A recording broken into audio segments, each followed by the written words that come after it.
Hi friends, welcome to Shiva creations. ముందుగా నా channel అయితే ఎవరు సబ్స్క్రైబ్ చేసుకోలేదు, సబ్స్క్రైబ్ చేసేసుకోండి. ఈ వీడియో నచ్చినట్లయితే లైక్ ఇచ్చేసేయండి. ఓకే, మనం టైం వేస్ట్ చేయకుండా టాపిక్లో వెళ్ళిపోదాం.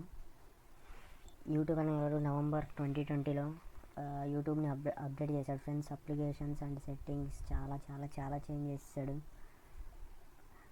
కొంతమందికి యూట్యూబ్లో వీడియోస్ని డిలీట్ చేయడం రావట్లేదు, వాళ్ళ కోసమే నేను ఈ వీడియో చేస్తున్నాను. సో వెళ్ళిపోదాం. ఓకే, యూట్యూబ్కి వెళ్ళిపోదాం. This is YouTube studio.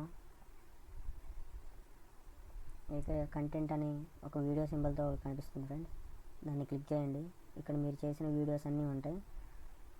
Okay friends, నాకు ఇక్కడ ఒక వీడియో పోస్ట్ చేయదలుచుకోలేదు, సో దాన్ని నేను అలా ఉంచేసాను. డ్రాఫ్ట్లోకి వెళ్ళిపోయింది. దాని మీద క్లిక్ చేయండి. ఆ 3 డాట్స్ ఉంటాయి ఫ్రెండ్స్, అక్కడ 3 డాట్స్ మీద క్లిక్ చేస్తే డిలీట్ ఫర్ ఎవర్ అని అడుగుతుంది. ఇదిగోండి ఫ్రెండ్స్, ఇక్కడ పర్మిషన్ ఇచ్చేసండి. I understand the deleting draft video from YouTube is permanent and cannot be undone. Okay, download చేసుకుంటే డౌన్లోడ్ చేసేసుకోండి. ఓకే, డిలీట్ అని ఉంటుంది కదా, ఇక్కడ డిలీట్ని చేసేసేయండి. Okay, video successfully deleted. Thanks friends, thanks for watching. ఇంకా మీరు నా వీడియోస్ గురించి ఇంకా నోటిఫికేషన్స్ కావాలి అనుకుంటే పక్కనే ఉన్న బెల్ ఐకాన్ని గట్టిగా కొట్టండి friends. Okay, thanks for watching.